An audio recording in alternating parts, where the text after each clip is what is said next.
दोस्तों, English with Jhaji में आप सभी का स्वागत है। आज हम लोग इट्स माय कंपल्सन के संबंध में जानेंगे।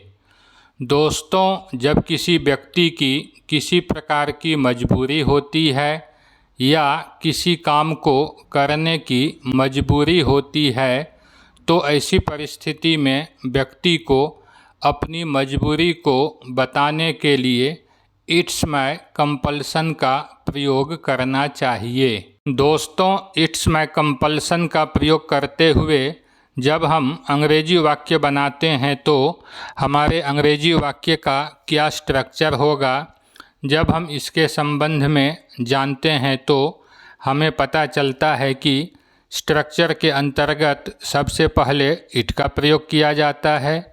उसके बाद यदि वाक्य वर्तमान काल से संबंधित है तो इज का प्रयोग करना चाहिए।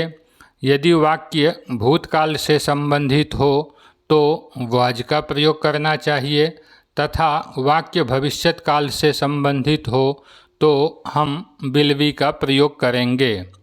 दोस्तों, उसके बाद वाक्य को देखते हुए हमें my, your, our, his, her, their या नाउन में से किसी एक का प्रयोग करना होगा।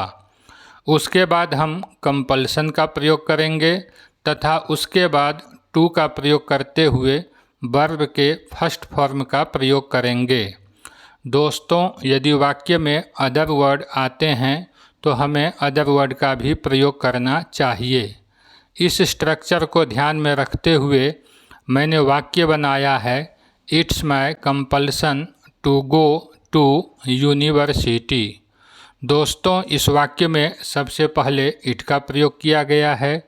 चूँकि यह वाक्य वर्तमान काल से संबंधित है इसलिए इट के साथ इज का प्रयोग किया गया है। दोस्तों, यहाँ पर इट इज को अलग अलग नहीं लिखा गया है अपितु मिला करके इट्स ऐसा लिखा गया है। उसके बाद वाक्य के अनुसार यहाँ पर माय का प्रयोग किया गया है। उसके बाद कंपल्सन का प्रयोग करते हुए टू का प्रयोग करते हुए वर्ब के फर्स्ट फॉर्म गो का प्रयोग किया गया है तथा सबसे अंत में अन्य वर्ड के रूप में टू यूनिवर्सिटी का प्रयोग किया गया है। इस तरह से अंग्रेजी वाक्य बना, it's my compulsion to go to university, यानी कि यूनिवर्सिटी जाना, विश्वविद्यालय जाना मेरी मजबूरी है। अगला वाक्य है, it's our compulsion to check answer sheets, यानी कि उत्तर पुस्तिकाएं जांचना हमारी मजबूरी है। दोस्तों, यहाँ पर अंग्रेजी वाक्य में आर का प्रयोग हिंदी के हमारी इस शब्द के लिए किया गया है। अगला वाक्य है, what was your compulsion to do so. दोस्तों, यह वाक्य भूतकाल से संबंधित है इसलिए इस वाक्य को बनाने के लिए वाज का प्रयोग किया गया है। दोस्तों, what was your compulsion to do so इस अंग्रेजी वाक्य का हिंदी अर्थ है, ऐसा करने की आपकी क्या मजबूरी थी। दोस्तों, अगला वाक्य है, to do this work is not my compulsion.